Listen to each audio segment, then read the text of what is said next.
And now, from the Marquee Media Studio inside Mark Tank, it's the Mark Haney Show. Okay, so I am more fired up than normal today. I have Cristina Mendonsa coming on the show today to share what she's doing. And if you haven't heard of Cristina, then you aren't turning on the TV, the radio. You're probably not from Sacramento. So, but you'll get to know her a little bit today, a little bit about what she is working on and where she's focused on today. But just as a reminder to anybody who might be listening, you know, this show is all about winning in Sacramento, building the backyard advantage, the most connected community in the world for local entrepreneurs. And in Sacramento, we have the potential to come together, I think, more than other larger metropolitan areas because of the kind of people we are. And that's what the backyard advantage is all about, is really around this culture of love. And let's show some love to one another. And today you get access to someone like Cristina Mendonsa and her story, which you might not normally get, but you can get it in Sacramento. So welcome to the show, Cristina. Thank you so much. I'm so happy to be here again with you. Well, it's an honor for me because, I mean, you're a celebrity. Today is not just talking about business and you own your own business, but you're also a media personality. And so everybody in the region, for the most part, knows you and respects you because of the way you, I don't know how the way to put this, but the kind of journalist that you are, the way that you tell your stories is different. And so today I think we'll get educated a little bit on how to tell a compelling story, but also when you tell a story, it comes across with more conviction, I think, than most of us. And your way of telling the story, we ended up taking it seriously because of your style. So we appreciate that. Thank you. It'd be cool if we all knew how to do that. I think, anyone has the capacity to tell a great story. I know my husband teaches 6th grade. He tells fabulous stories all day long. I love his stories. But I think it's really about the passion for the story. I mean, I love to do research. And what excites me about my business is I love sharing information. If I have information I think I can share with someone that can offer perspective, that can help them make the decisions in their life, that can teach them something new, that's what charges me. So that's why I love, heavily researching my stories. I like working on long form stories. And then of course on the radio station, we're covering stories all day long. Yeah. So I want to make sure I cover your business and the business of being on the radio. Obviously you've been a media personality for many, many years, and you have a great understanding of how that industry has changed. So maybe we'll kind of talk about both, but maybe we start with maybe just a little bit of your overview of your background, how you got into media, and then what led to the launch of Mendonsa Media, and what you're focused on today on your business. Okay, so I grew up in this area, born in Oakland, grew up in Sacramento area, and always wanted to be a journalist. Like since high school, I knew I wanted to be a journalist. Started out first in radio, made the move to television fairly early. I was 20 years old when I made the move to TV. Worked in several markets inside, outside of California. Right before coming back to California, I was in Denver for quite a few years, met my husband there. Came back here, worked for 20 years for the ABC affiliate here, had a contract non-renewal, as it happens, and decided, I want to do something different. And I looked around and thought, I think I want to start a business. And it was actually at that time, you were the first person to reach out to me, Mark. I will never forget it. You called me up and said, I want to know what you're doing now. Why don't you come out and enjoy and have fun at this entrepreneur event, kind of check it out. I did. I met some great people who inspired me. Started my business a couple of months later. It's been going strong for 7 years. Wow. Well, congratulations on your success. We were talking about the kinds of things that you are doing in terms of helping people, others, to share their story. You're obviously experienced and an expert in that. And the one that leaped out at me, because you've helped me with telling our story for veterans, but a couple of the things that you're working on now, are really interesting. You talked about working on a piece for veterans. Is it a documentary? Yes. I'm Okay. working on a documentary right now. So my business, Mendonsa Media, is all about storytelling. So I do that in several ways. I offer media training, which helps people tell their own story. I do video production, which I do the research, I get the video, collect the interviews, all of that, and I tell the story. And then I do crisis communication training, which helps people tell the right story. So Yes. those are the ways I help people with their storytelling. But right now I'm working on a documentary.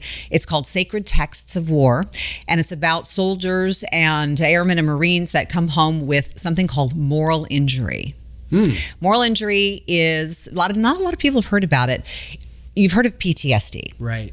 Moral injury is it's an adjacent affliction, and it's the trauma, but it's also the underlining factor in it is guilt, shame, and self-blame. So people who feel like they've violated their moral compass, their values, they haven't been, by killing someone, by making a decision that got someone killed, by losing a patient if they were, a corpsman, and they come home with tremendous guilt, shame, and self-blame, and it causes suicide in tremendous numbers. It causes alcoholism. It ruins families. It ruins lives. So I found this clinician, Dr. Melinda Keenan. She's with the Center for Post-Traumatic Growth. She started treating veterans at the VA many years ago. She started to recognize moral injury as something different than PTS, because the PTS treatments don't work for moral injury. And she developed a treatment for moral injury and has helped thousands of veterans. So we are talking for an hour to these various veterans. We're getting their stories. We're understanding how they went through this treatment. The treatment is fascinating. It is narrative therapy. So what they do is they write a letter to the person they killed, to the person they lost. Write a letter to the person you killed. So what she Because you're found, an enemy, especially if it's an enemy combatant. right? Like Marcus, I'll tell you, he was shot in Afghanistan by the Taliban, and I don't know what he would write to somebody on the other side of that firefight that got killed. Yeah. That's an interesting question. It is. It's an amazing thing. I mean, the way Dr. Keenan explains it, moral injury is caused by a severed relationship between two people. And it doesn't have to be a good relationship or bad relationship. It's a relationship. And because that person's dead, they're gone. There's no way to connect with that person again. But writing a letter transcends time and space and dimension. You're putting your feelings about the situation and this person out into the universe. So that those letters, once written, are read in a therapy group of other veterans who have suffered moral injury. And they're probably relatable in a lot of cases. So you get that letter read in a support group, you can connect with it, and you don't feel so alone. Yes, and the veterans there who have gone through the same types of things, and we're talking veterans from Vietnam all the way up to Afghanistan, they're all together. It's very similar. The affliction of moral injury, it's very similar across wars and battles, and they help each other. And through that, the most amazing things happen to these veterans once they've written the letters, they've had them read out loud in therapy, and they discuss it with the other veterans. They have dreams, experiences, things that are unexplainable to them, that happen to them. And it doesn't take away the pain, but it helps them carry it so much more easily. So it's really a remarkable therapy. And I'm so excited to present the hour, because it's not only these amazing stories of these heroes, but it's also brain science. Because there's actual brain science that show the different parts of the brain that are impacted by PTSD versus moral injury. Yeah. With moral injury, there's a whole section of your brain called the precuneus, and that area of the brain is responsible for your moral compass. It's how you see yourself in the world, and that's not impacted by post-traumatic, but it is impacted by moral injury. That area of the brain becomes much more active, and the thought is you need to quiet that area of the brain down. Interesting, because after Marcus was shot, he was in San Diego, just getting out of the hospital, and I was driving a van that he was in the back of, because they loaned us some wheelchair van to drive around in. And I remember we got a call from the family of somebody who was wounded in his little group, in his squad, ended up getting blown up by an IED. And Marcus was in the back, and he had been wounded too. He's in a wheelchair. But he felt that guilt, right? You talked about survivor's guilt. Now, his friend did not die, but he was blown up very badly. But he wanted to be back, and he felt bad because he was the first of his friends to, get knocked out. And but I knew he felt guilty. And I didn't think about there being a term for that. I had heard of survivor's guilt, but moral injury. That's exactly that blame, shame, and guilt. That is exactly what moral injury is, which is why the letters are not written about the trauma. Mm-hmm. They're written to the person that caused that moral injury. Wow. When does how far along are you on this project, and when would we see it? I'm working like a dog on it every day. Something that comes out a year from now, or we've been working on it. We finally got this summer. We finally got the funding, so we started shooting. So we're expecting it out in the spring. Okay, that's great. So we're working on it right now. By Memorial Day, who knows? Yes, that's the hope. Which is late May. Right. So that's one project that you're working on. But you mentioned that you have like these 3 other, areas of focus within the business. So you help people to share their story, like you helped us with Allegiance share our story of veterans.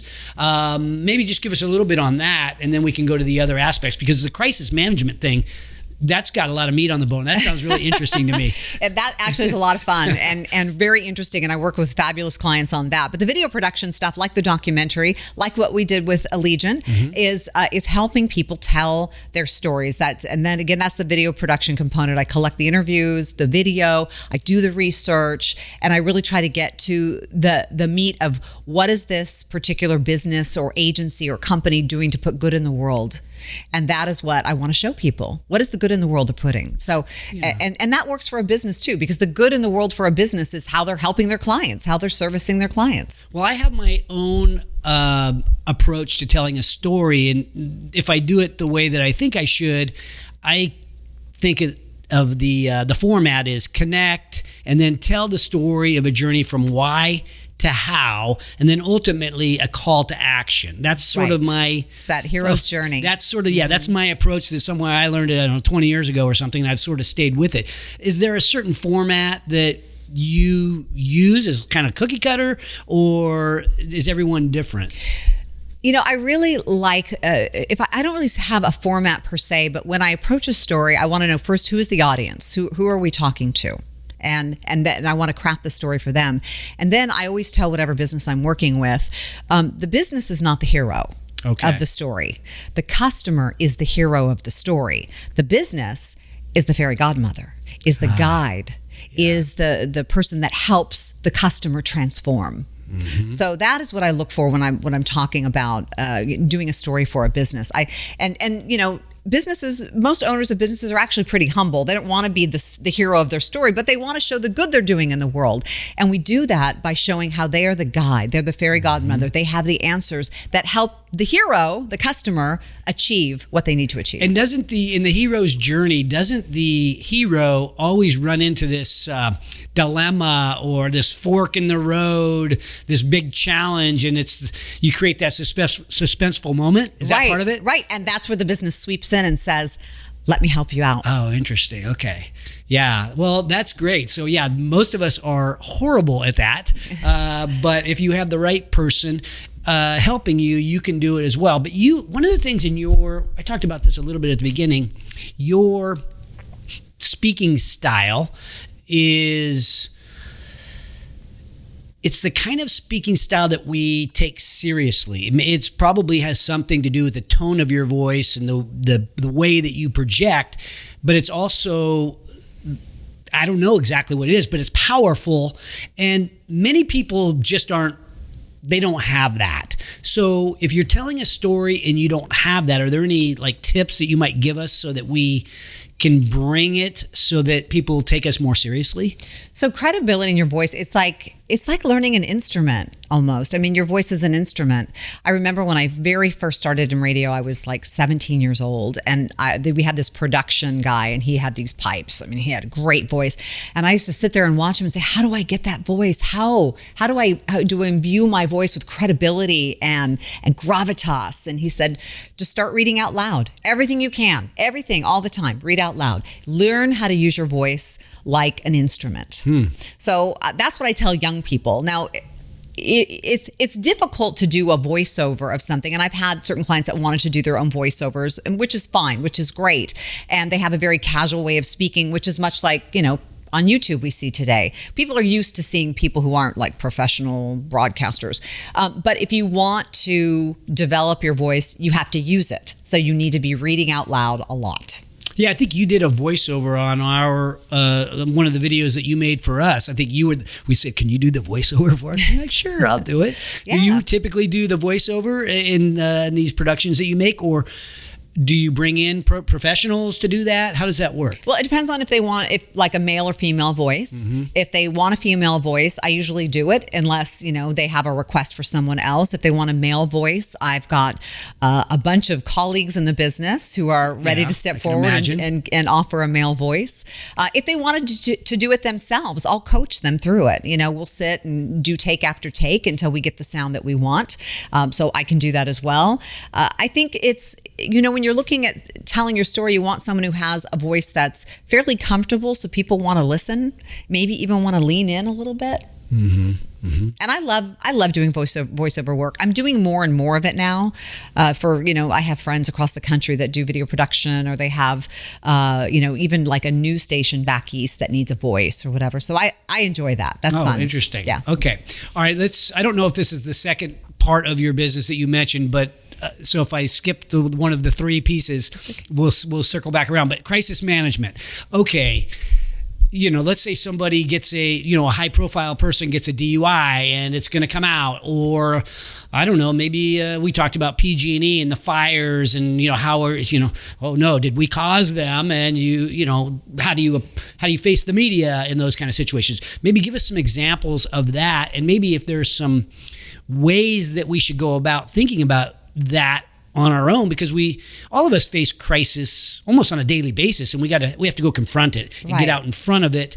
It might be with your wife, it might be with the coworker, it might be with the media, but we got to get out in front of these tough situations and communicate as leaders. I think the most important thing to do to prepare for a crisis is actually think about it before one happens. So, in graduate school, I got really interested in crisis communication, and I developed a crisis scorecard for agencies. So I use this with clients. It kind of gives them here, point 1, point 2, point 3. It's a checklist of things to do, constituencies to think about. Who needs to know what first? What is the message that needs to be crafted now? Do we need a holding message until we get the final message crafted? Who doesn't need to know everything right now? When should we contact the media? Should we wait for them to contact us? So it's a whole scorecard that kind of helps agencies look at what they can do. Maybe I'll just dive into that one thing you said is when to contact the media. How bad what's the if-then situation on contacting the media? Because if it's a crisis, sometimes we want to get out there so that more lives don't get damaged potentially. But also sometimes these are embarrassing type things, or they are things that maybe aren't going to make me look good. Right. If it's internal and there's no danger to the public, usually you want to be able to have your message in place before you contact the media. If it's something where there's obviously a fire or there's someone on the loose in the community or whatever, then that could be a danger, then you definitely want to contact the media as quickly as possible. I mean, contacting the media, that's a tool. It's one of several tools that you have when you're undergoing a crisis. Do you think that there's a tendency for organizations or people to shy away from getting out in front of these stories? I think there's a classic example of Tylenol or something like that, and Johnson & Johnson did not get out in front of it and do a recall, or maybe they did. I don't remember the story exactly, but it really matters when we get out in front of it. If you're late, you look like crap.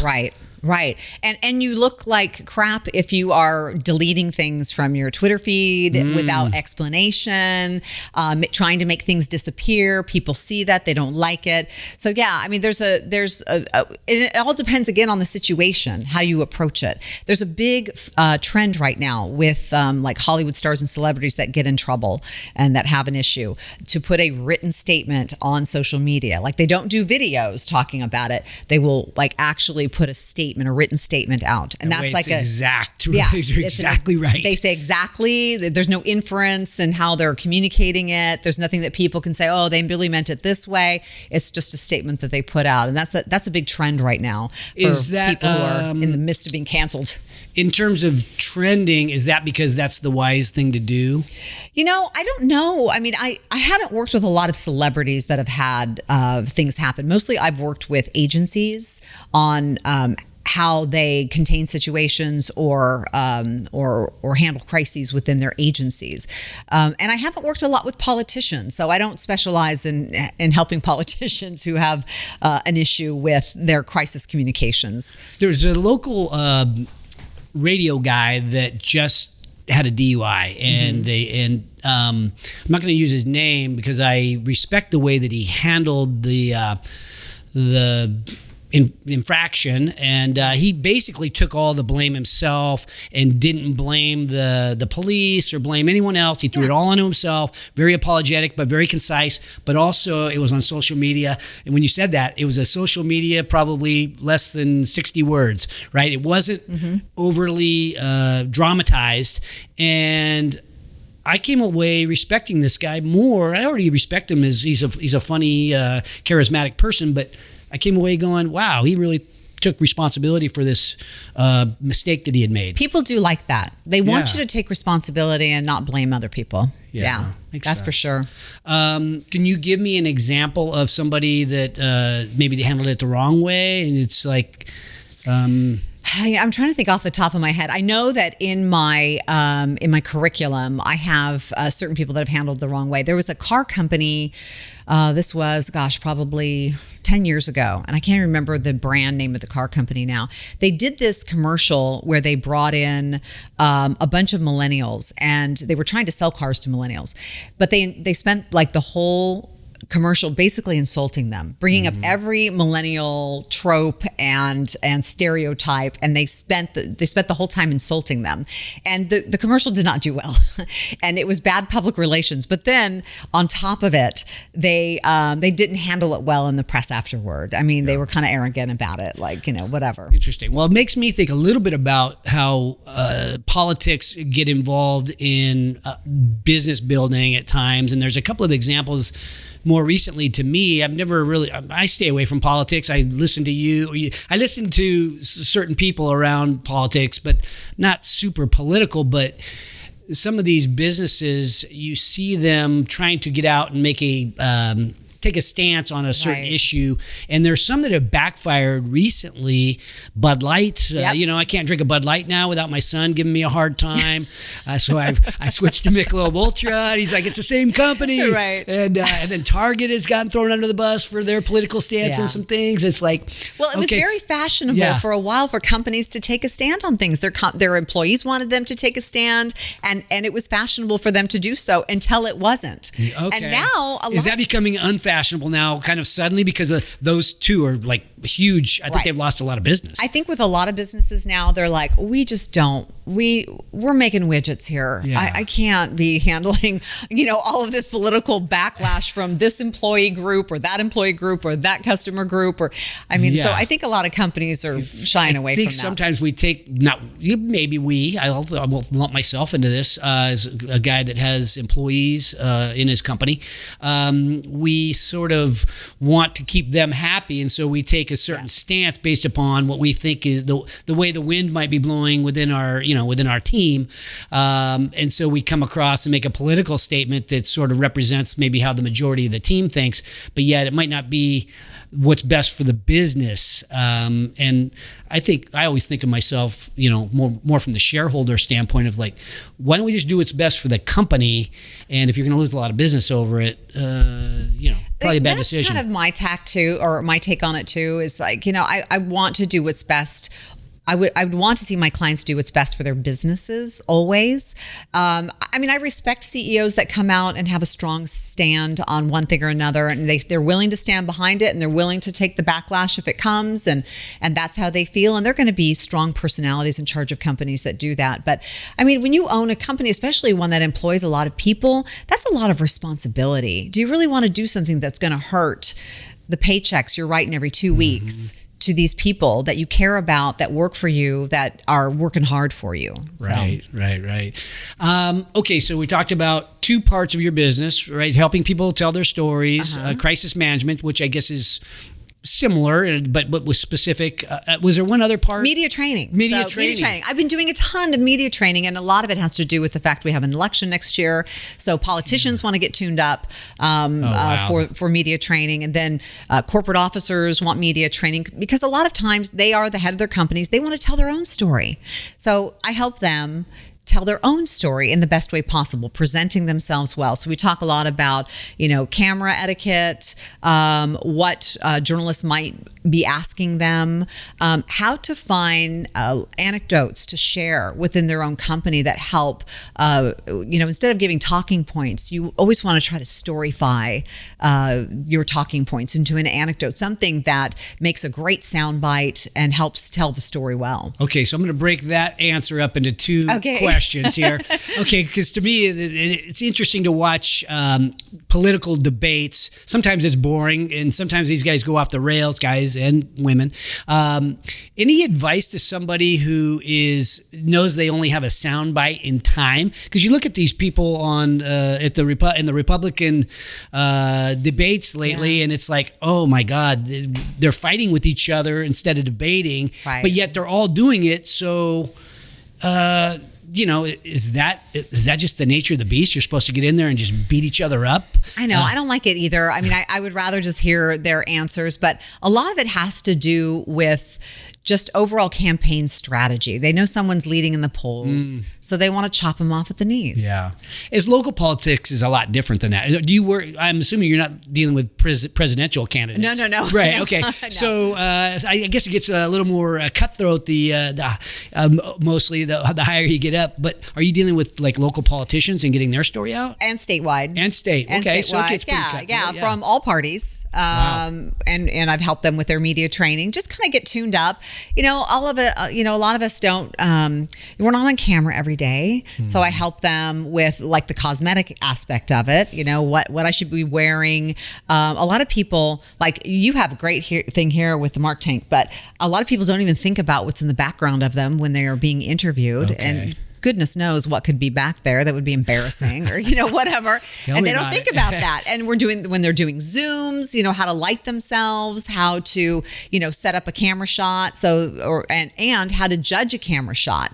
A lot of times, politicians the reporter will come in, they'll just take it for granted that the shot looks great. And then on TV that night, half their face is dark or, whatever. So, I train assistants how to check your boss's shot and make sure it looks good. How to ask for changes if there's changes that need to be made, how you can, a lot of these cameras, they have a viewfinder that flips around so the candidate themselves can say, may I see the shot? Boom, flip it around, take a look at it, make sure you look all right, make sure you're happy with it, frame me tighter, frame me wider. I know it seems a little bossy, but if you're granting the interview, you want it to look good. Right. So we discuss that kind of stuff. And then we also discuss like their talking points. One of the things I tell my clients, and this is something I tell young reporters, I can't stand to see a reporter in the field looking down at their notepad, or it's not even a notepad anymore, it's a phone. Right. So they're looking down at their phone, right? So I train young reporters. I want you to hit me with 3 facts and then toss to your package. And I try to work with politicians and with corporate executives on the same thing. Don't try to memorize 20 talking points. Give me 5 or 3. And using humor, I somehow I've got in my Instagram feed, some Ronald Reagan humor has started popping up, and I forgot how funny he was but he was tremendous at telling a quick humorous joke, and it made him so likable. And I think, this is an opinion, I'm drawn to the politicians that are more likable. I think most people are. I think everyone, we want the ones that are likable, not the ones that seem angry and that kind of thing. It's the whole reason Obama would like sit down and have a beer with someone. Yeah. That's such a likable guy. Yeah, exactly. Yeah. Interesting. Exactly. Okay, so now we're trying to build a personal brand. That's the second half of the training aspect. It's really common for CEOs to want to build a personal brand. They position themselves as the face of the company, but it's not easy to do that necessarily. What do we need to work on if we want to build ourselves a personal brand? Well, I think you have to have a strategy that matches your personality. I mean, you're obviously an extrovert. I mean, you do the show, you are involved in everything. I see you everywhere. But there's some CEOs who are more introverted. They don't really want to have their own podcast, but they still want to be known as being the leader of their company. So in that way, we have to craft a strategy for them that fits within their life. So maybe that's a certain number of social media posts. Maybe that's sharing their knowledge about something, just once or twice a week, either in video or whatever. Get an assistant to help them craft that. So I think the strategy has to match the person, and it has to be authentic to who they are, or no one's going to buy it.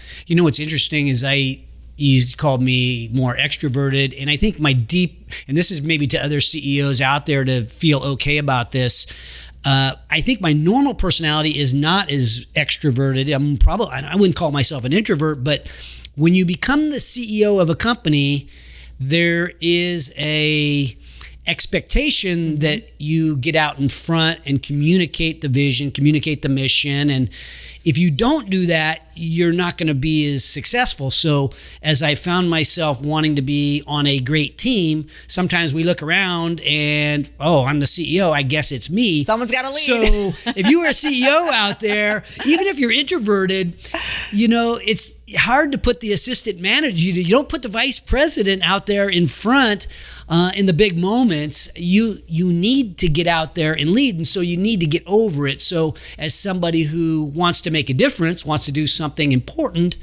you're going to want to get out in front. Right.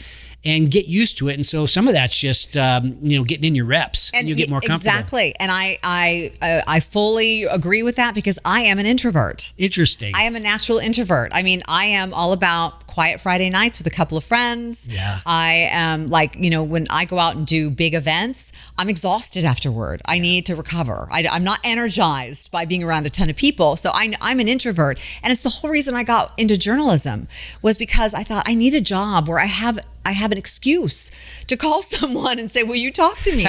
I mean, because I was nervous to talk to people. So the whole reason I became a journalist is because I was a pretty painful introvert. Mm-hmm.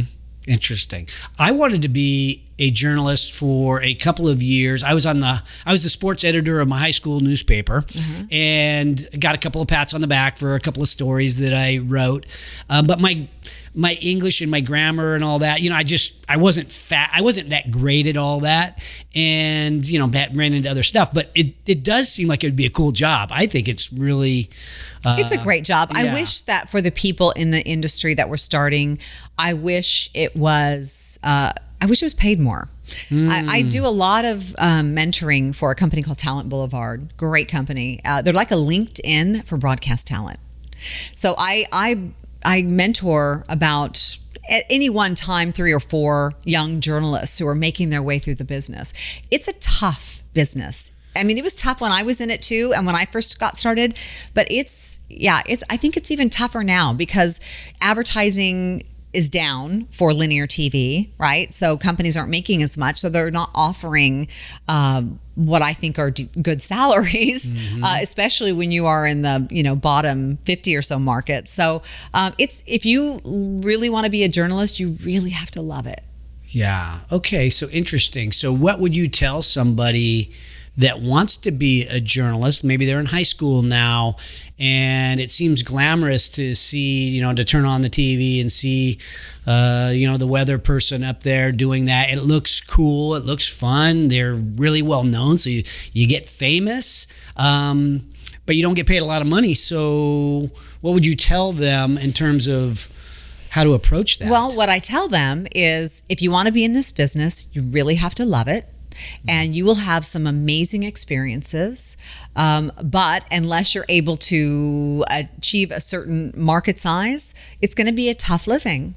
So learn everything you can, enjoy the experiences that you have, work as hard as you can to get to the market size you want to be in. And if you're good with it, stay there. But if you're not, use those skills to be a journalist in a different way. I mean, I don't feel like, even though I don't work for a TV station anymore, I work for a radio station, and I do journalism for a radio station. But in that in-between time when I wasn't working in radio or TV, I still considered myself a journalist. Mm-hmm. I took those skills and I just used them in a different way. I told stories in a different way, which I'm still doing with my company. So I will forever have the heart of a journalist. And those skills, though, aren't just for being on TV or being on radio. Mm-hmm. They are applicable in so many different ways. Well, a couple of shows ago, I think of the show's coming out right now because we recorded it a couple of weeks ago. We had a guy on who does play-by-play for the Republic. He was actually a professional soccer player. Now he does some stuff on Fox 40, and he's become known through that, which is beneficial. He's also a commercial realtor. Mm-hmm. So it's kind of interesting to think about how to use your notoriety and your, the fact that people respect you for what you do on Fox 40 or what you might do on the athletic field, and utilize that to build a different kind of business. And so there may be a way to sort of parlay some of those assets. I'm sure at some level that's part of what has helped you over the years, right? Absolutely. You're a media personality that is also building a successful business. Yes, absolutely. I mean, I think we have to think more that way, because hardly anyone gets into a business and spends 30 years in that business anymore. I mean, I think in that respect, I'm kind of a dinosaur. I started very young. I was in television and radio at 17, in television by 20, and there until my late 40s. And that's not really common anymore. I think people change careers much more these days. So you have to be able to pick up that set of skills and move somewhere else and use them in another industry. And there's more than one thing most of us are interested in. I loved anchoring newscasts, but when I was done doing it and I moved on, I kind of felt like, okay, I've been there, I've done that. What else can I do? What else can I do? So I'm like, and I think you're the same way, and I think a lot of entrepreneurs are, I'm a forward-thinking person. They say people who look backwards and think about the past are depressed. People who are always thinking about the future have anxiety. I'm more a future thinker, so I would say I more tend to anxiety than depression, but I am always thinking about the future. If it's happened in the past, I don't hold grudges. I don't think I do. I try to move on. Yeah, that makes sense. All right, well, let's think about that for a second. If we think about where the puck is going in media, when we think, you were talking about the wages have not increased, they've probably decreased, respectively. Thinking about the state of the media as we know it today, where when I was a kid and even as a young adult, the media was more trusted. For me, it didn't seem so negative. We weren't so divisive. Mm-hmm. Now we turn on, let's call it turn on TV, and you're going to get less what feels like objective journalism and more opinion and more divisive sort of opinion. And it's like it's gradually degrading from what it might have been. I don't know if you would agree with that 100%, but walk me through that puck journey from then to now to where it's going. Well, we used to have, just 3 or 4 channels that we would watch for news, right? And so all of them were competing with each other, and they were trying to put the best journalism forward that they could. Then when we went to the 24-hour model and started with cable, then you need to fill something with that 24 hours, right? So they were all trying to fill them, and I think that's where things started, because in between actual stuff happening, they had to fill the time. Well, let's get some commentators on, and let's do analysis, and let's talk about, this particular issue in longer form, and let's bring someone on with the opposite opinion. Let's have a discussion. Let's have a debate. And then pretty soon it was an argument. Mm-hmm. And now we've just have a proliferation of various channels. Everyone's trying to stake out a little bit of the media landscape. So they're maybe picking one side or the other. And then all of us are usually in our silos, and we have, we're either CNN watchers or Fox News watchers. And then, all the other proliferation of media that branches off from those two things, that we're tuning into that. We're, listening to, whatever, Joe Rogan or, whoever on the liberal side.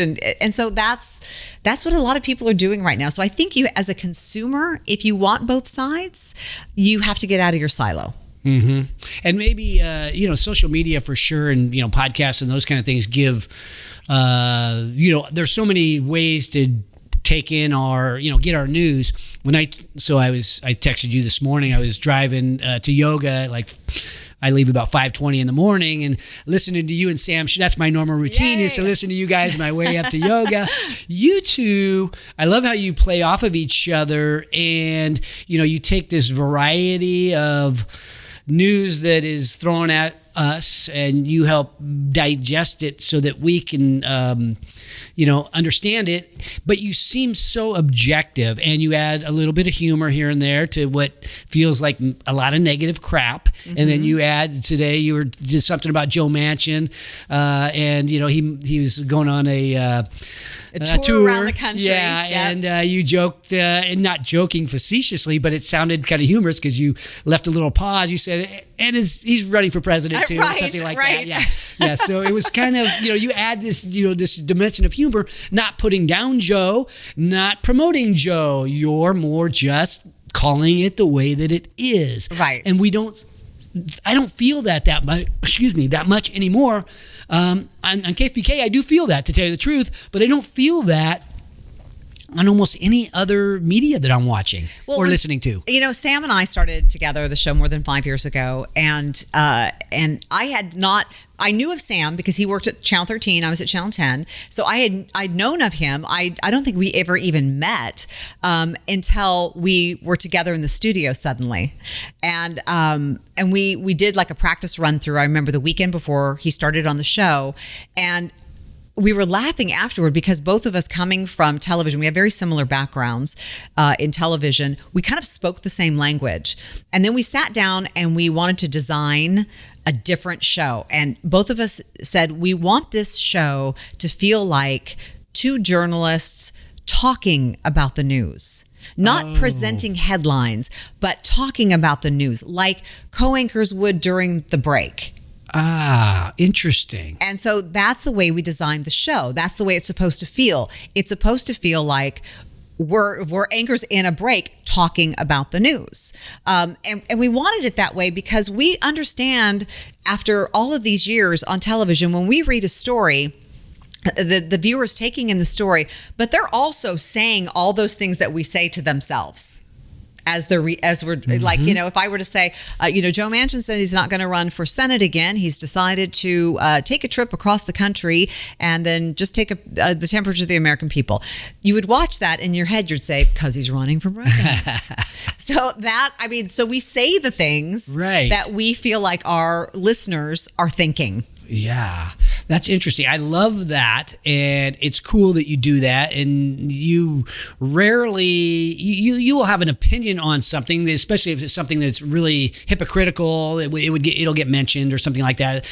But you don't take a left, what most people would take as a left or a right wing stance on things. Or at least I don't pick up on that. I just hear you calling it how it is. But I've often wondered about. So when COVID hit, somewhere around there, I quit watching. I would be the guy that watch Fox News at the end of the night or watch the news here and there. And I just I quit turning on the news. I might have watched some Netflix and stuff, but I quit watching the news when COVID hit, which was like three years ago or more.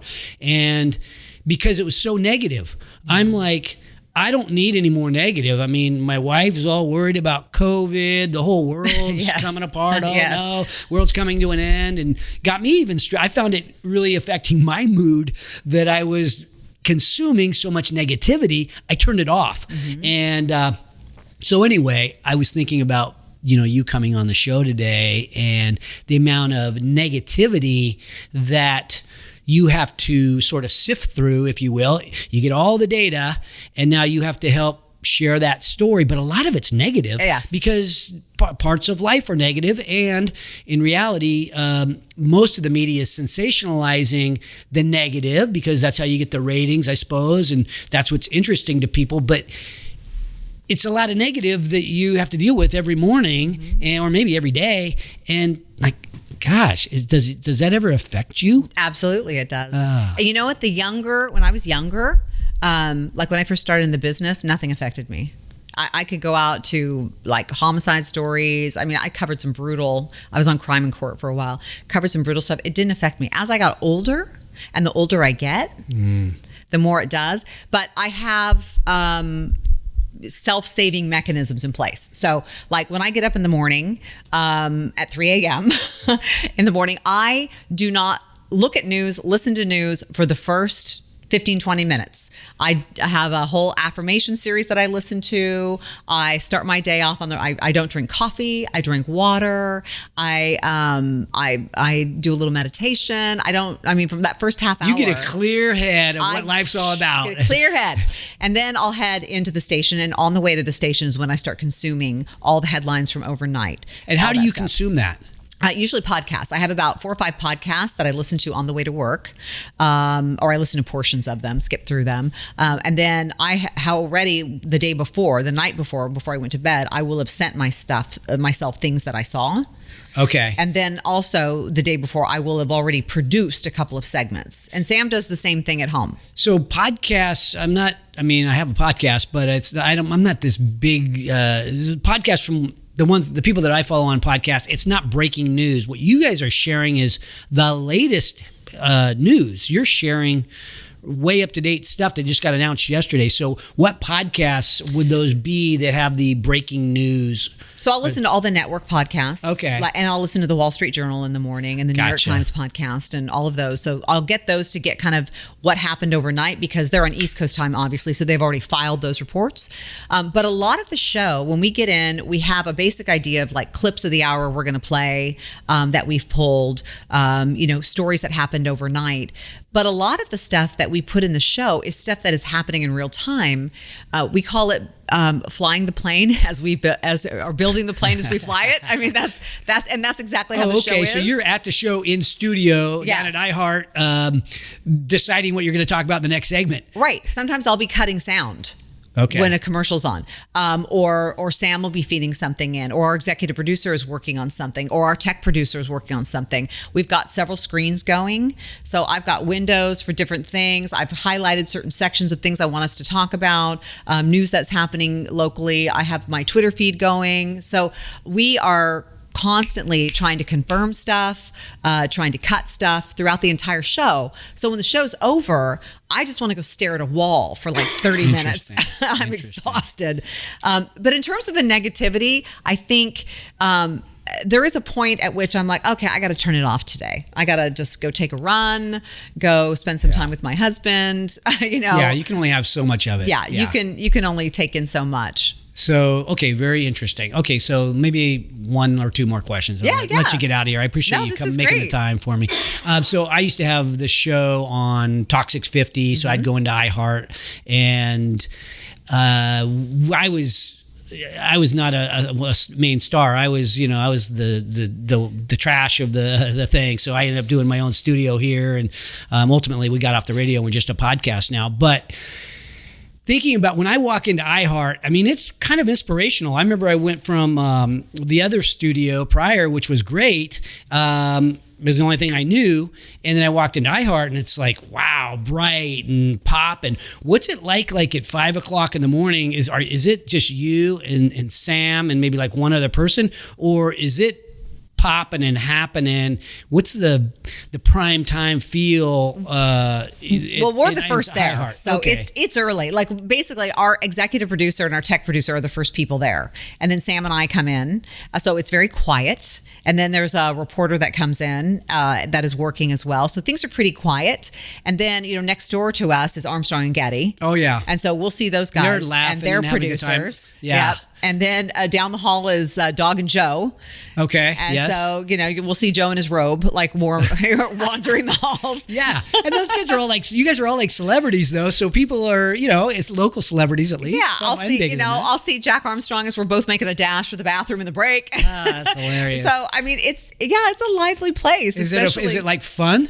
Because when you described some of those other people, I forgot about them being there because I was borrowing Armstrong and Getty's show, or excuse me, their studio, which was a disaster. They don't pick up after themselves, and so they got mad at me for moving something off to the side, and I'm like, okay, I'm getting my own studio.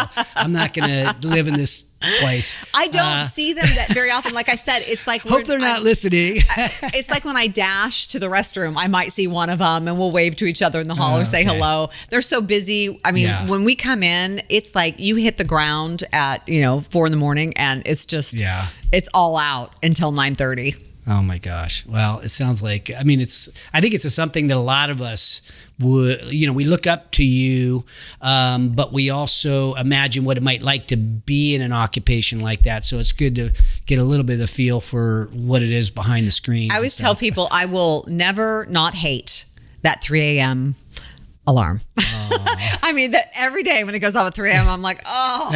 But by the time I get to work and I'm sitting in that chair, we're having fun. That's good. Yeah. That's good. Well, I guess it's a lot about who you work with too, huh? Yeah, it is. And like I said, Sam and I had never even met each other. So the fact that we feel such chemistry with each other on this show, I mean, we really do.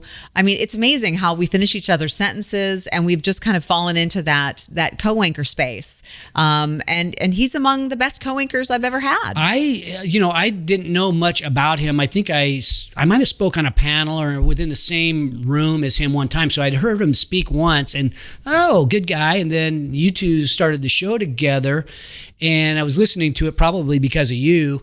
And I like that guy. He's good. You know what I love about Sam? I tell people he has this work ethic. Oh. He's just got this incredible work ethic. He cares incredibly about the show and about the content that we produce. So he cares incredibly about that. And he's funny. And he loves politics. And so all those things make for a good workmate. That's awesome. Okay, so last question. What did I not ask you that we need to get out?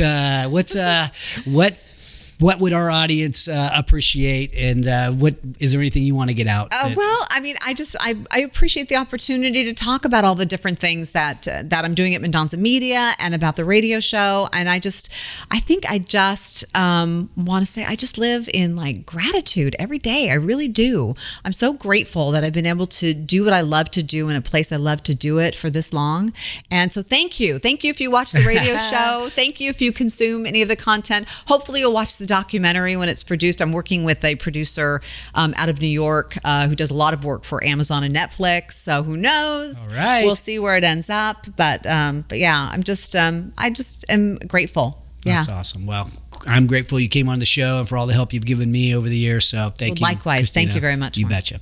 Thanks for watching today's show. My goal for every episode is that you find a takeaway, something tangible you can use in your business today.